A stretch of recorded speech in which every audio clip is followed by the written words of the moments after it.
Good morning, fellow Substackers. Today we're going to talk about foreigners in God's family for October 12th, 2025. Today's gospel, especially when you read it together with the first reading from Second Kings, makes it almost unavoidable to discuss the place of foreigners or outsiders in God's family. But I will argue that its main application to Catholics should be to expand our attitude toward other Christian believers. Both readings today involve a non Jew who is healed of leprosy, which is the most dreaded disease of biblical times. In Second Kings, the healed person is Naaman, who is a Syrian general who had waged war against Israel. In Luke, it is an unnamed Samaritan. Both men respond by giving extravagant thanks to the God of Israel. Now, the significance in both cases is not so much that they gave thanks, although that is indeed good, but that neither man is a Jew.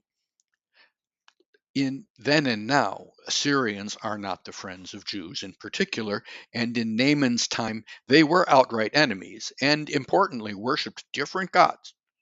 Now, in Jesus' time, Samaritans were despised half breeds, to use a non politically correct term. They were the supposed offspring of mixed marriages between northern Israelites and various Assyrian groups who had conquered northern Israel centuries before. Now, Samaritans worship Yahweh, the same deity as the Jews. They just used different rites, different temples, and different holy books. But first century Jews, which in this context would include Galileans like Jesus, have nothing to do with Samaritans. Yet both men come back after being healed to thank and praise Yahweh, the God of Elisha in the first case and the God of Jesus in the gospel. Now, many Sunday homilies will focus on the importance of giving thanks. After all, please and thank you are the magic words as we teach the children. But surely the point of both readings is that a foreigner, or maybe we say outsider, worshiped the God of Israel and was accepted for doing so, even praised. So, who are the outsiders in my church today? Well, let me focus especially on the Samaritans of my day, who would be those who worship God, my God, but just use different words and rituals.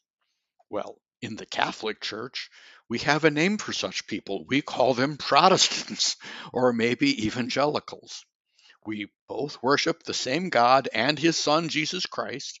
We just use different words and rituals and meet in different places.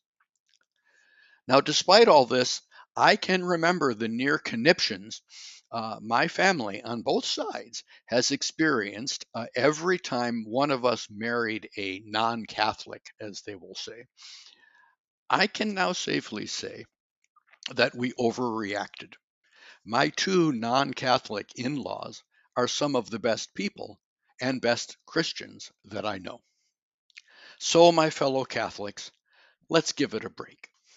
Have a good week.